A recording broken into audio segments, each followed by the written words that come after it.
দুবাইয়ের জেবেল আলী শিল্পাঞ্চলে মাত্র ২০ মিনিটের মধ্যে পরপর ৭টি বিস্ফোরণ ঘিরে তৈরি হয়েছে চরম উদ্বেগ। বিস্ফোরণের পর আকাশ জুড়ে ছড়িয়ে পড়ে ঘন কালো ধোঁয়া, যার ভিডিও ইতোমধ্যেই সামাজিক যোগাযোগ মাধ্যমে ভাইরাল। ইরানের সংবাদ মাধ্যম মেহের নিউজ আমিরাতের কর্মকর্তাদের উদ্ধৃত করে জানিয়েছে, বিস্ফোরণের পর ছবি ও ভিডিও ধারণের অভিযোগে দুজনকে গ্রেফতার করা হয়েছে। তবে এখনও নিশ্চিতভাবে জানা যায়নি এটি কোনো ক্ষেপণাস্ত্র হামলা নাকি শিল্পাঞ্চলের দুর্ঘটনাজনিত বিস্ফোরণ। অন্যদিকে ইরাকের কয়েকটি সংবাদ মাধ্যম দাবি করেছে ইয়েমেন থেকে জেবেল আলী লক্ষ্য করে ক্ষেপণাস্ত্র ছোড়া হয়েছে, যদিও এই বিষয়ে সংযুক্ত আরব আমিরাতের কর্তৃপক্ষ এখনও আনুষ্ঠানিকভাবে বক্তব্য দেয়নি। নাসার থার্মাল ইমেজারির তথ্যের বরাতে জানা গেছে, সমুদ্র বন্দর সংলগ্ন কয়েকটি জ্বালানি গুদামে আগুন লাগে।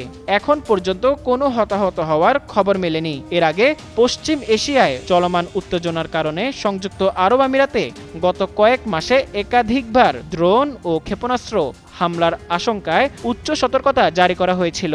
ফলে জেবেল আলীর এই রহস্যময় বিস্ফোরণ নতুন করে আঞ্চলিক নিরাপত্তা নিয়ে প্রশ্ন তুলেছে।